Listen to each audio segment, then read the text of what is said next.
Cristóbal Colón nació probablemente en Génova hacia 1451, aunque la fecha exacta y algunos detalles de sus primeros años continúan siendo discutidos.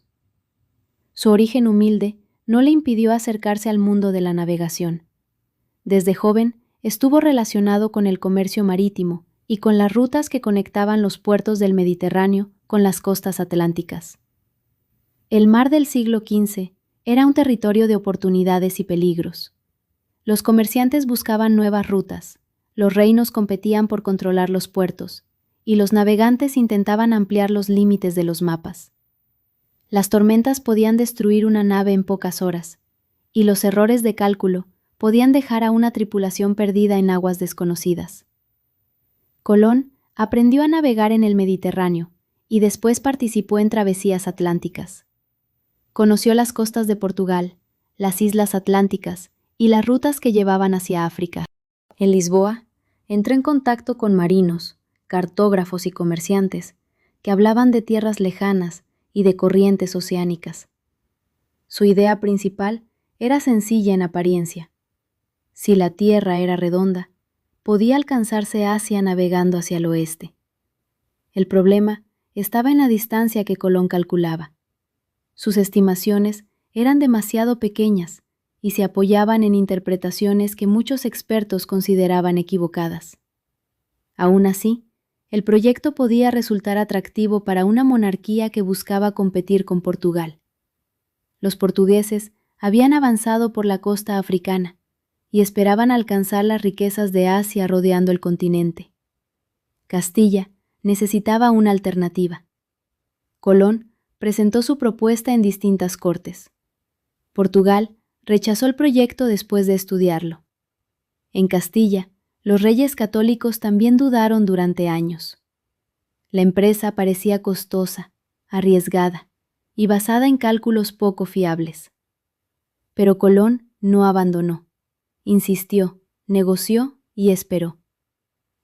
Sabía que necesitaba encontrar a un monarca dispuesto a financiar la expedición.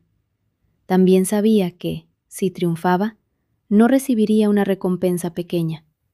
Exigía títulos, privilegios y una participación enorme en las riquezas que encontrara. La conquista de Granada en 1492 fortaleció la posición de Isabel de Castilla y Fernando de Aragón. La monarquía había derrotado al último reino musulmán de la península y podía concentrar su atención en otros proyectos. Colón aprovechó ese momento para renovar sus peticiones. Las negociaciones fueron difíciles. Colón solicitaba ser nombrado almirante de la mar Oceana, recibir el título de virrey y gobernador de las tierras descubiertas, y conservar una parte importante de los beneficios comerciales. Para los monarcas, esas condiciones parecían excesivas.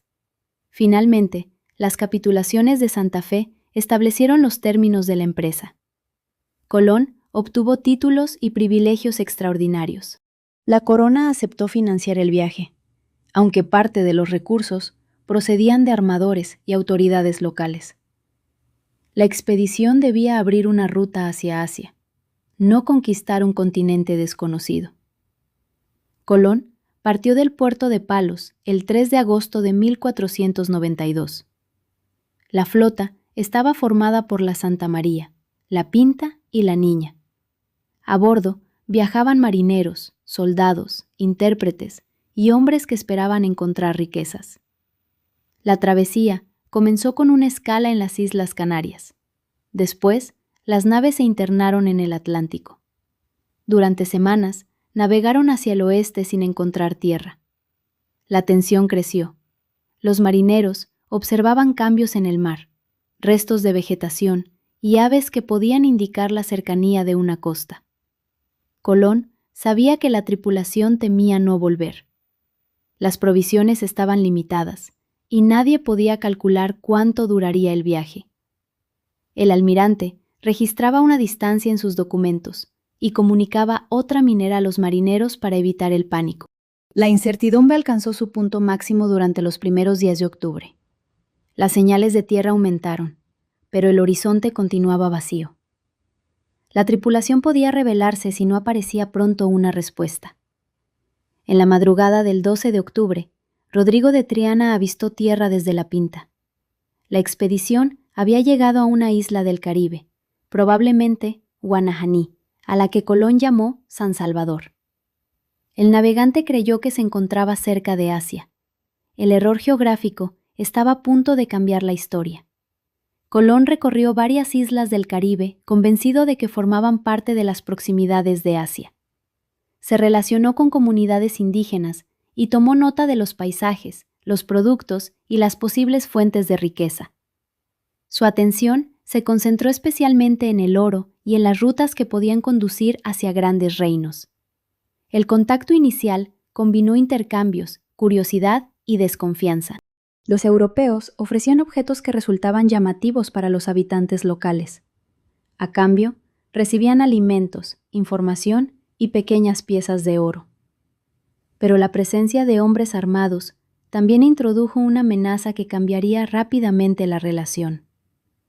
La Santa María encalló frente a la Española durante la Navidad de 1492.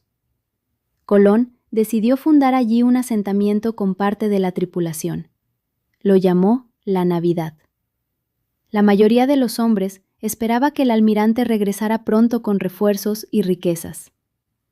Colón volvió a España a bordo de la Niña, acompañado por algunos indígenas y por productos que pretendían demostrar el valor de la expedición. La Pinta había quedado separada, pero terminó llegando por su cuenta. Cuando Colón apareció ante los reyes católicos, fue recibido como un triunfador. El regreso causó una enorme impresión. El navegante llevó aves, plantas, objetos y relatos sobre las tierras encontradas. La corona comprendió que la expedición podía abrir un espacio de expansión distinto al de Portugal. Los monarcas confirmaron sus privilegios y prepararon un segundo viaje mucho más grande. La imagen pública de Colón cambió. Ya no era un aventurero que pedía financiación. Era el almirante de un océano que la monarquía comenzaba a considerar propio. Su autoridad aumentó y sus exigencias parecieron más aceptables. Pero la gloria ocultaba problemas graves. El asentamiento de la Navidad había quedado en una tierra desconocida. La convivencia entre los hombres de Colón y los pueblos indígenas era frágil. Los españoles esperaban riquezas inmediatas y no siempre respetaban las normas de las comunidades locales. Cuando Colón regresó en el segundo viaje, encontró la Navidad destruida. Sus habitantes habían muerto. Las causas exactas fueron probablemente una combinación de abusos, conflictos internos y enfrentamientos con los indígenas. El almirante tuvo que crear otro asentamiento y demostrar que el proyecto no estaba fracasando. El segundo viaje partió en 1493 con una flota mucho mayor. Ya no era una expedición experimental. Incluía soldados, colonos, religiosos, animales y materiales para construir una colonia permanente. La corona quería aprovechar las nuevas tierras y convertirlas en una fuente de riqueza. Colón exploró otras islas y fundó la Isabela en la Española. El asentamiento recibió su nombre en honor a la reina Isabel. Sin embargo, desde el comienzo sufrió problemas de alimentos, enfermedades y enfrentamientos entre los colonos. Muchos hombres habían viajado esperando encontrar oro con rapidez. No estaban preparados para cultivar la tierra ni para soportar el clima tropical. La falta de alimentos provocó tensiones. Los indígenas tampoco aceptaban siempre las exigencias de los recién llegados. Colón intentó obtener oro y mano de obra mediante sistemas de control sobre las comunidades indígenas. En algunos lugares exigió tributos, en otros permitió que los habitantes fueran capturados y enviados a España. La explotación comenzó a formar parte de la estructura colonial. Los religiosos expresaron críticas, aunque las instituciones de la época no ofrecían una protección efectiva a los indígenas. La corona ordenaba que fueran tratados como súbditos, pero también autorizaba mecanismos que permitían obligarlos a trabajar y entregar riquezas. Colón enfrentó rebeliones de sus propios hombres. Algunos colonos no reconocían su autoridad y consideraban que el almirante no sabía gobernar. Otros regresaron a España llevando quejas contra él. Acusaban a Colón de ocultar la falta de oro, de favorecer a sus familiares y de administrar la colonia con dureza. El almirante veía esas críticas como una amenaza política. Sus títulos dependían de que demostrara resultados. Si la colonia parecía pobre o desorganizada, los monarcas podían cuestionar sus privilegios. La situación empeoró cuando las expectativas de riqueza no se cumplieron. El oro encontrado era insuficiente para satisfacer a la corona y a los colonos. La distancia entre las promesas y la realidad comenzaba a destruir la imagen del descubridor. Colón regresó a España para explicar las dificultades y solicitar más apoyo. Todavía conservaba la confianza de los monarcas, pero ya no era intocable. Los reyes católicos querían resultados y empezaban a recibir informes que describían una administración caótica. El tercer viaje de Colón comenzó en 1498. La expedición tenía una misión concreta. Debía encontrar nuevas tierras y localizar fuentes de riqueza que demostraran el valor de las empresas atlánticas. Durante este viaje, Colón llegó a la costa de Sudamérica y observó la desembocadura del río Orinoco. La enorme cantidad de agua dulce le hizo comprender que había encontrado un territorio de dimensiones mucho mayores que las islas exploradas anteriormente. Aún así, continuó interpretando sus descubrimientos desde la idea de que se encontraba cerca de Asia. Sus mapas mentales no podían incorporar fácilmente un continente desconocido. La realidad avanzaba más rápido que sus explicaciones. Cuando regresó a la Española, encontró una colonia dividida. Francisco de Roldán encabezaba una rebelión contra su autoridad.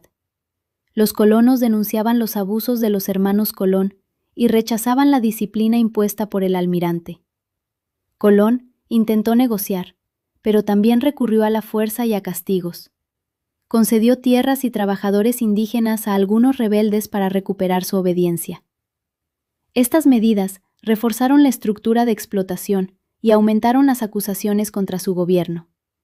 Los informes enviados a la corte describían una situación alarmante. La colonia no producía las riquezas prometidas. Los conflictos entre españoles eran constantes. Los indígenas sufrían violencia y enfermedades. La administración parecía depender de decisiones personales, sin un control suficiente de la corona. Los reyes católicos decidieron enviar a Francisco de Bobadilla con poderes para investigar. La elección demostraba que la confianza en Colón se había debilitado. Bobadilla no era simplemente un inspector. Llevaba autoridad para intervenir en el gobierno de la colonia y apartar a sus responsables si lo consideraba necesario. Bobadilla llegó a la Española en 1500. Colón se encontraba ausente, pero sus hermanos ocupaban puestos importantes. El enviado real escuchó a los colonos y examinó las acusaciones. Pronto concluyó que la situación justificaba una acción contundente. El almirante regresó sin saber que la corona había enviado a un hombre capaz de destituirlo. Colón todavía llevaba sus títulos, pero el poder efectivo en la isla empezaba a cambiar de manos. Cuando Bobadilla asumió el control, ordenó detener a Cristóbal Colón y a sus hermanos. El almirante no organizó una resistencia. Fue capturado, encadenado y encerrado en una fortaleza de la Española. Las cadenas no eran una imagen simbólica. Colón fue trasladado como un prisionero común. Un capitán llamado Alonso de Vallejo recibió la orden de llevarlo a España. Durante la travesía, el navegante permaneció con los grilletes puestos. La decisión sorprendió a algunos contemporáneos. Colón había sido recibido pocos años antes con honores y ceremonias. Ahora regresaba en condiciones humillantes. Su caída fue tan rápida que muchos comprendieron que la monarquía estaba dispuesta a sacrificarlo para recuperar el control de la colonia. Al llegar a España, los reyes católicos ordenaron liberarlo. Isabel y Fernando no querían que el arresto se interpretara como una condena definitiva. Reconocían que Colón había abierto una ruta y que sus servicios seguían teniendo valor, pero también le retiraron el gobierno directo de la Española. Colón guardó las cadenas. Según la tradición, las conservó como recuerdo de la injusticia sufrida y pidió que fueran enterradas con él. El gesto revela cuánto lo afectó la humillación. No se consideraba un administrador fracasado que recibía un castigo merecido. Se veía como un servidor leal traicionado por la corona. Bobadilla fue sustituido por Nicolás de Obando, que recibió instrucciones para reorganizar la colonia. La corona ya no confiaba en dejar el gobierno americano en manos de Colón y de su familia. Sus privilegios fueron limitados, aunque no anulados por completo. El arresto no significaba que todas las acusaciones fueran falsas. La administración de Colón había sido autoritaria y había permitido abusos graves. El almirante había impuesto tributos, utilizado mano de obra indígena y respondido con dureza a las rebeliones. Pero la cuestión también tenía una dimensión política. La monarquía no podía permitir que un particular controlara un territorio tan importante con una autonomía excesiva. Colón tenía títulos concedidos por las capitulaciones de Santa Fe, pero esos derechos chocaban ahora con la voluntad centralizadora de los reyes católicos. La liberación salvó su honor de una condena pública, pero no le devolvió el poder perdido. Colón aún intentaría demostrar que sus privilegios seguían vigentes. Colón emprendió su cuarto viaje en 1502. La corona le permitió explorar nuevas rutas, pero le prohibió gobernar la española. La restricción era clara. Podía navegar y descubrir, pero ya no podía ejercer la autoridad que había tenido en los primeros años. La expedición estaba formada por varias naves y una tripulación menor que la del segundo viaje. Colón buscaba un paso hacia el Océano Índico y esperaba encontrar una ruta que conectara el Caribe con Asia. Su obsesión geográfica no había desaparecido. Durante el viaje, recorrió las costas de Centroamérica. Visitó zonas de los actuales Honduras, Nicaragua, Costa Rica y Panamá. Encontró comunidades indígenas, ríos y paisajes que demostraban la dimensión del territorio. También sufrió conflictos, tormentas y dificultades de navegación. Las naves se deterioraron rápidamente. La madera estaba dañada por la broma, un organismo marino que perforaba los cascos. Los barcos hacían agua y la tripulación tenía que achicar continuamente. Colón no disponía de medios suficientes para reparar las embarcaciones de manera definitiva. En Jamaica, los barcos quedaron varados. Colón y sus hombres permanecieron allí durante meses. La situación era desesperada. Los indígenas estaban cansados de entregar alimentos y los españoles no podían marcharse. El almirante necesitaba una forma de obtener ayuda desde la española. Utilizó sus conocimientos astronómicos para predecir un eclipse lunar. Según los relatos, advirtió a los indígenas que su dios estaba enfadado y que la luna desaparecería. Cuando el eclipse ocurrió, los habitantes locales quedaron impresionados y aceptaron entregar provisiones. El episodio se convirtió en uno de los relatos más conocidos de su vida, pero no resolvió el problema principal. La tripulación seguía aislada y las naves no estaban en condiciones de navegar. Finalmente, Diego Méndez organizó una travesía en canoa hasta la Española para pedir auxilio. Después de numerosos retrasos, una nave llegó para rescatar a los supervivientes. Colón pudo regresar a España en 1504. El viaje no había encontrado el paso hacia Asia, pero había ampliado considerablemente el conocimiento europeo de las costas americanas. El almirante volvió enfermo y debilitado. También regresó consciente de que su carrera política estaba prácticamente terminada. La corona no le devolvería el gobierno de sus descubrimientos. Colón pasó sus últimos años intentando defender sus derechos. Consideraba que las capitulaciones de Santa Fe le garantizaban títulos y una parte de las riquezas obtenidas. La corona, en cambio, interpretaba aquellos acuerdos de manera más limitada. El navegante envió cartas a los monarcas y a sus representantes. Reclamaba reconocimiento, compensaciones y respeto a sus privilegios. Su lenguaje mostraba una mezcla de orgullo, frustración y preocupación por el futuro de su familia. Colón había conseguido que los reyes financiaran una empresa que otros habían considerado imposible. Pero también había cometido errores graves. Su administración no había cumplido las expectativas y la explotación de los pueblos indígenas había generado críticas. La corona quería conservar los territorios sin mantener un gobierno independiente dirigido por el almirante. Isabel murió en 1504.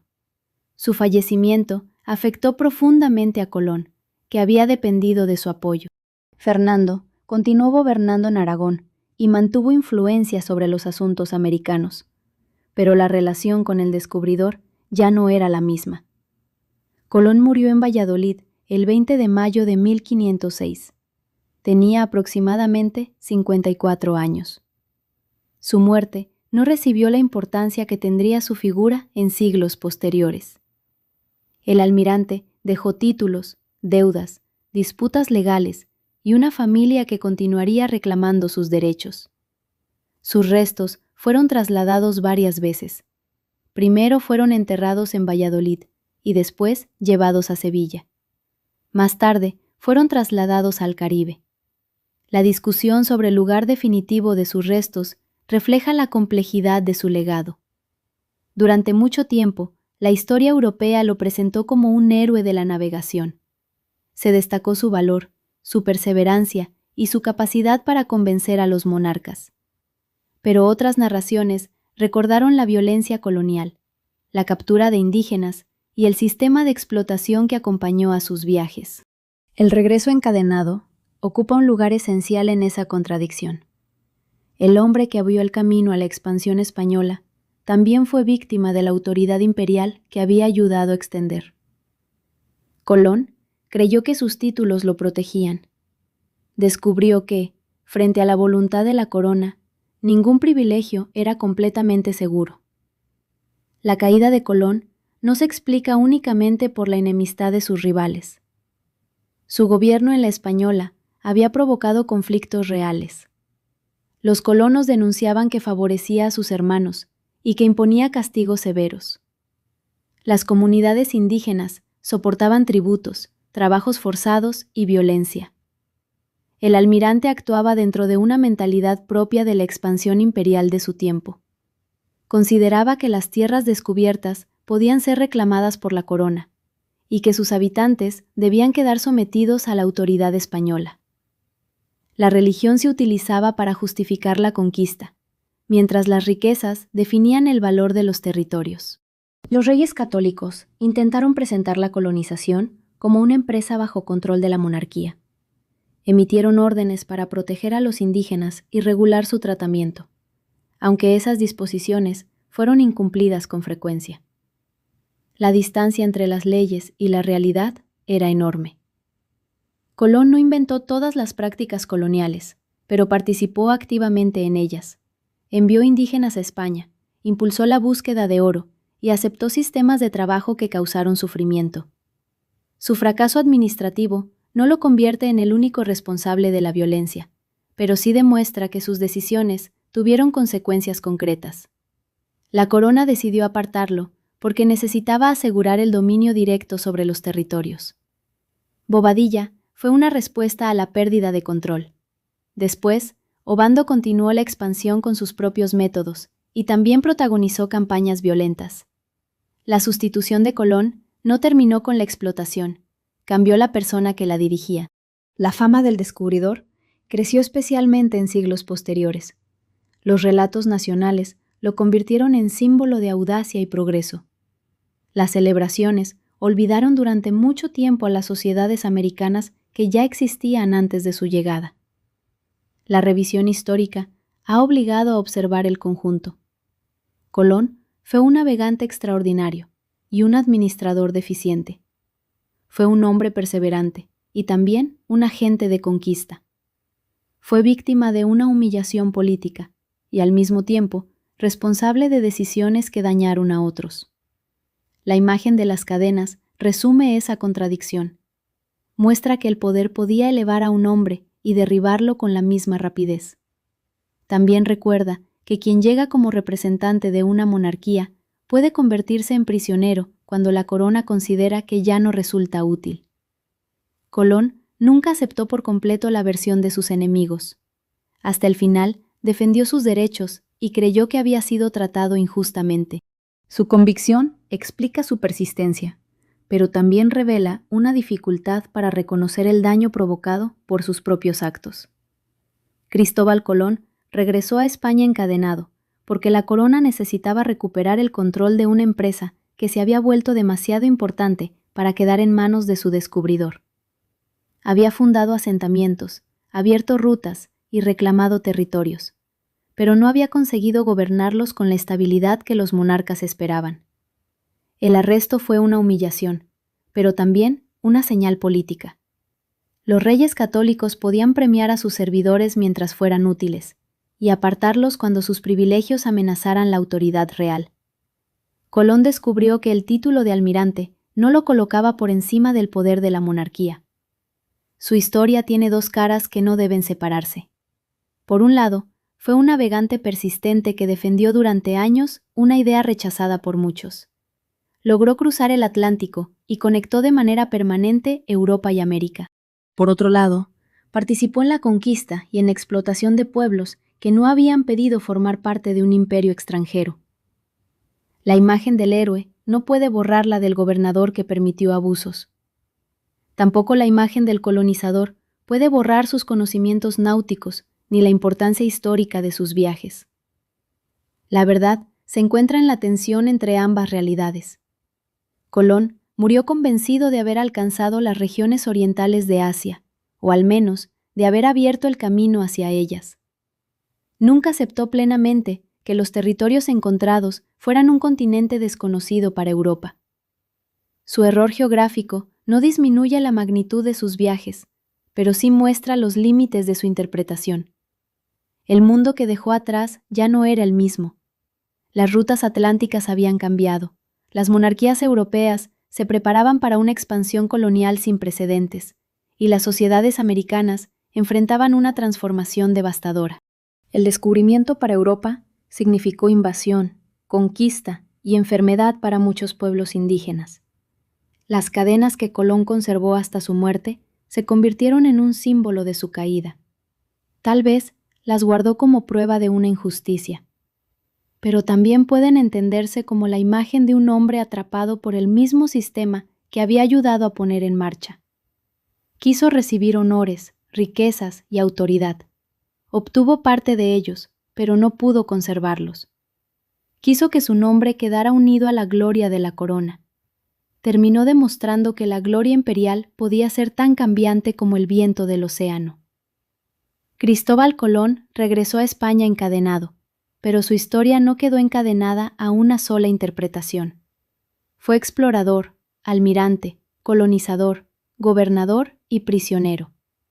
Cada una de esas figuras existió en el mismo hombre, y quizá esa sea la razón por la que su nombre sigue provocando debate. Colón no representa únicamente el valor de cruzar un mar desconocido. Representa también el precio humano de una expansión presentada durante siglos como una hazaña sin víctimas. El hombre que abrió una nueva era para Europa terminó siendo castigado por el poder que había servido. Pero las sociedades que sufrieron aquella expansión nunca tuvieron la posibilidad de regresar a su mundo anterior.